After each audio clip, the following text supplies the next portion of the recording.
In stories, there's often a battle between a protagonist and the antagonist. Good versus evil, that sort of thing. Through this battle, our protagonists often learn things and grow as characters, which causes them to arc across the story. This growth in character enchants us and keeps us glued to our screens. But this doesn't have to only happen with heroes and villains. It can happen between good guys and other good guys. Warning: spoilers for The Last Jedi followed. In the movie, Poe Dameron is a fairly high-ranking X-Wing fighter pilot. He's a good pilot, but he has a weakness. He's a bit hot-headed and lets his emotions drive him to make quick decisions without thinking of the consequences that might unfold from his actions. This is set up very nicely in the beginning of the movie. It opens with the battle in space, where Poe sees an opportunity to destroy a very important ship of the First Order. Leia advises against it, but Poe persists, going against her orders. While they're able to successfully destroy the ship, it comes at a high cost, with many people from the Resistance dying as a result. General Leia demotes him immediately, and although he's frustrated by this, he still doesn't completely learn his lesson. Later on, after the Resistance is attacked and General Leia falls into a coma, a character named Vice Admiral Amilyn Holdo takes over command for Leia. Being the type of head-first, gung-ho person that he is, Poe comes up to Vice Admiral Holdo and demands details of her strategy as to their next moves.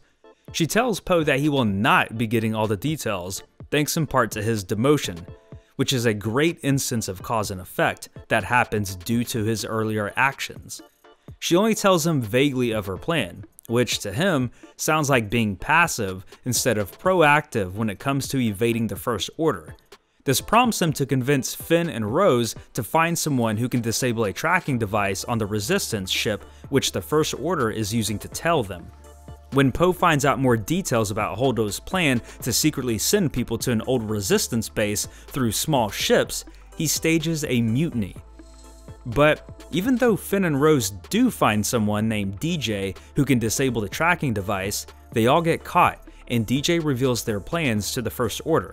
So when the Resistance begins the evacuation process, the First Order targets their small ships, which means more casualties for the Resistance. Once again, these casualties are in part due to Poe's actions. He truly thinks he knows better than Vice Admiral Holdo, and is proven wrong. Their predicament forces Vice Admiral Holdo to sacrifice herself in order to give the rest of the Resistance time to escape to their base.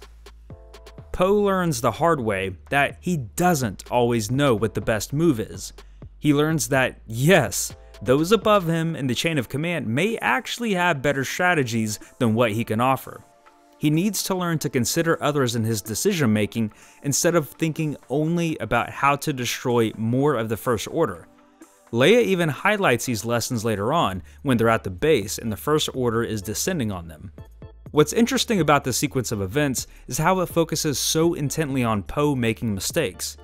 He has some hero moments in other parts of the film, and especially after his chat with Leia towards the end, but the writing highlights Poe's failures.